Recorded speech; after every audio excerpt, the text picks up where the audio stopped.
Hey guys, welcome back to आपको नमस्कार। बार फिर से स्वागत है आप सभी का आपके अपने एनआईसी पोर्टल यूट्यूब चैनल पर, जहां पर आपको सभी सरकारी भर्तियों की इन्फॉर्मेशन सबसे पहले आपको बताई जाती रहती है। जिन लोगों ने अभी तक इस ऑफिशियल चैनल को एनआईसी पोर्टल को सब्सक्राइब नहीं करा, सो गाइस जल्दी जल्दी फटाफट चैनल को जरूर सब्सक्राइब कर लें, बेल आइकन को अवश्य क्लिक कर लें, जिससे कि आगामी सभी सरकारी भर्ती की सूचना या अन्य जितनी भी सूचनाएं होती है वो आपको नोटिफिकेशन के रूप में मिल सके। यहाँ पर आज इस वीडियो सेशन में ये देखने के लिए आपके लिए बहुत ज़रूरी है, ये वीडियो वॉच करना, यहाँ की इन्फॉर्मेशन लेना बेहद ज़रूरी है।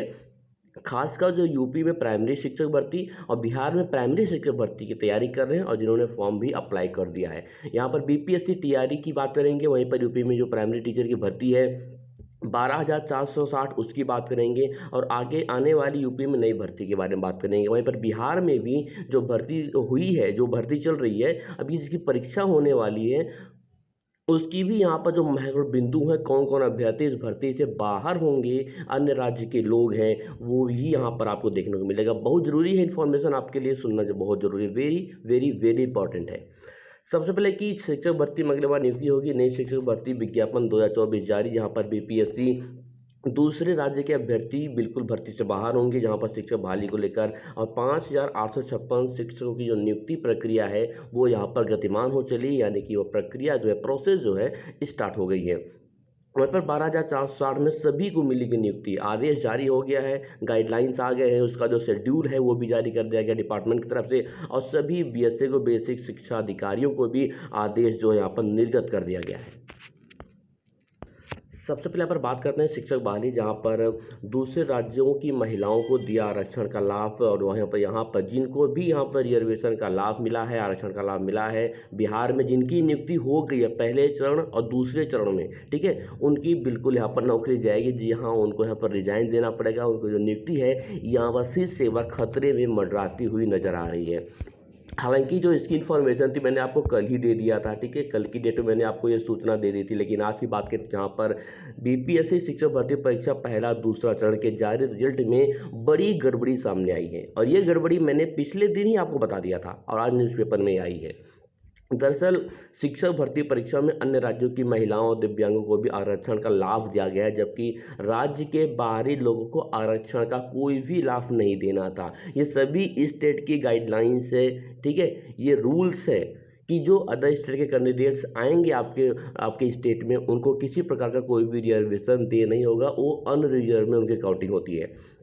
अब इसे लेकर कई शिकायतें सामने आई हैं। वहीं पर जो दूसरी बात है कि दूसरे राज्यों के शिक्षक अभ्यर्थियों को यहाँ पर सीटेट में 90 अंक से कम रहने पर भी नौकरी मिल गई है, और साथ ही दूसरे राज्यों के दिव्यांग जो कैटेगरी हैं, जो पीएच हैंडीकैप्ड कैंडिडेट्स हैं, उनको भी यहाँ पर आरक्षण का लाभ मिल गया है। अब मामला सामने आने पर सभी डीपीओ स्थापना को जांच करने को कहा गया। हालांकि औरंगाबाद इस पर पहले से जांच कर रहा है, औरंगाबाद जनपद है, औरंगाबाद जिला शुरू से ही अपने स्तर पर जांच कर रहा था, और वहां लगातार कई लोगों को नौकरी से निकालने का सिलसिला भी जारी है, जिसकी लिस्ट मैंने आपको दिखाई भी थी पिछले दिनों। औरंगाबाद ने मंडे को भी, यानी कि सोमवार को भी, 6ठी से 8वीं तक के 10 शिक्षकों की सूची जारी की जो बिहार राज्य के निवासी नहीं है, जिनको आरक्षण का बिल्कुल लाभ मिला है, तो उन लोगों को बिल्कुल यहाँ नौकरी से बिल्कुल बाहर रखा जाएगा। अब यहाँ पर जो दूसरी दृष्टया है, प्रथम दृष्टया हो गया तो राज्य के बाहर के निवासी को आरक्षण का लाभ नहीं मिलता है। इस संबंध में शिक्षा विभाग ने, एजुकेशन डिपार्टमेंट ने कहा कि आवेदिका का निवास स्थान बिहार राज्य से बाहर उत्तर प्रदेश में है, और इसके तहत सीटेट की अधिसूचना में साफ लिखा है कि सामान्य श्रेणी के अभ्यर्थी को 60% या 60% से अधिक अंक लाने पर उनको जो है एलिजिबल घोषित किया जाता है। 60% नंबर का मतलब होता है कि 90 अंक, ठीक है। वहीं पर सामान्य वर्ग की महिला को 60% अधिक अंक लाने पर योग्य घोषित किया जाएगा। अधिसूचना के अनुसार, जो कि सीटेट की अधिसूचना है, उसमें उस पर लिखा के अनुसार विद्यालय प्रबंध राज्य सरकार आरक्षण नीति के तहत एससी, एसटी और अत्यंत पिछड़ा वर्ग और निःशक्त व्यक्तियों को छूट दे सकेगी, लेकिन किसको? जो डोमिसाइल स्टेट जिनका है, जिनका गृह राज्य है, सिर्फ उनको। और बिहार में महिलाओं को जो है शिक्षक नियुक्ति में 50% आरक्षण है। ऐसे में राज्य सरकार ने पिछड़ा वर्ग, अत्यंत पिछड़ा वर्ग और वह असामान्य कोटि की महिलाओं को सीटेट में न्यूनतम 55% अंक, और एससी, एसटी और निःशक्त कोटि के उम्मीदवारों को कम से कम 50% अंक लाना उनको निर्धारित जो है, ये गाइडलाइंस वहाँ पर, ये मतलब क्राइटेरिया निर्धारित करी गई है।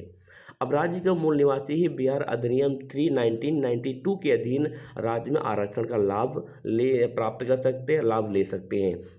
तो ये जो लाभ है 55%, 50%, ये कौन लाभ, ये किसके लिए? ये सिर्फ उनके लिए है जो बिहार राज्य के मूल निवासी हैं, जो वहाँ के रहने वाले, जिनका डोमिसाइल सर्टिफिकेट वहाँ का बना है। तो इसमें बहुत सारे ऐसे कैंडिडेट्स हैं, महिलाएं हैं, फीमेल कैटेगरी कैंडिडेट्स हैं, जिनको जो है उनको भी आरक्षण मिल गया है, ओबीसी SC ST का, दिव्यांग के भी। तो उनका लिस्ट जारी करके उनको बिल्कुल भर्ती से यहाँ पर बाहर किया जाएगा। अब रही बात करते हैं कि उत्तर प्रदेश में नई शिक्षक भर्ती कब आएगी। देखिए, उत्तर प्रदेश में जो नई शिक्षक भर्ती है, ठीक है, वो आने की संभावना तो बिल्कुल आएगी, लेकिन हाँ थोड़ा इंतजार, आपको पेशेंस बनाकर रखना पड़ेगा। सुपरटेट एस्टेट की तैयारी कर रहे हैं और बिल्कुल करते रहें, और BPS से भी ट्राई करते रहे, क्योंकि अगस्त में भी 1 लाख से अधिक पदों पर बिहार में शिक्षक भर्ती आने वाली है। तो उसकी प्रिपरेशन करते रहें, बिहार में सिलेक्शन लें, उसके बाद सुपरटेट की भर्ती भी आएगी, टेंशन ना लें, ठीक है। लेकिन वहीं पर उत्तर प्रदेश में जो 12,460 शिक्षक भर्ती थी, कौन सी टीचर रिक्रूटमेंट थी? 12,460, इसका शायद विज्ञापन 2016 में जारी किया गया था, जहां पर शून्य जनपद को मामले को लेकर, शून्य जनपद मामले को लेकर ये जो भर्ती है ना, अभी तक लटकी हुई थी, अधर में थी। अब इसका जो रास्ता है वो क्लियर हो गया, साफ हो गया, आदेश जारी हो गया है भैया, कि अब आप लोगों को नियुक्ति मिल जाएगी। आपका जो पेशेंस था, आपने जो संयम बना के बरता, संयम बना के रखा इतने सालों तक, अब आपका जो है वो संयम, कहते हैं ना कि इंतजार का फल मीठा होता है, थोड़ा देर से सही, लेकिन आपको फल मिला। तो यहाँ पर अन्य सभी लोगों को 5,856 जिनको नियुक्ति पत्र जारी किया गया था, उनको अब स्कूल का जो आवंटन है वो भी शुरू कर दी जाएगी। तैनाती प्रक्रिया शुरू अगले महीने तक जो है, इनको गाइडलाइन दिया गया, अगले महीने तक जो है इनको ज्वाइनिंग करा दी जाए। 21 मई को बेसिक शिक्षा परिषद के सचिव ने सभी BSc यानी कि बेसिक शिक्षा अधिकारियों को निर्देशित किया कि 30 मई तक शिक्षकों और शिक्षा मित्रों की जो संख्या है उसको अपडेट करने को कह दिया है, यानी कि जून में आपकी जो है ज्वाइनिंग हो जाएगी। जून में ज्वाइनिंग, जुलाई से पढ़ाने बिल्कुल जाएंगे। और वहीं पर देख लीजिए, दिखा दूँ आपको, यहाँ पर स्पष्ट लिखा है कि परिषदीय प्राथमिक स्कूलों में 12,460 सहायक अध्यापक भर्ती के तहत नियुक्ति पत्र पाने वाले तकरीबन 5856 सहायक अध्यापकों की तैनाती की प्रक्रिया शुरू हो गई है।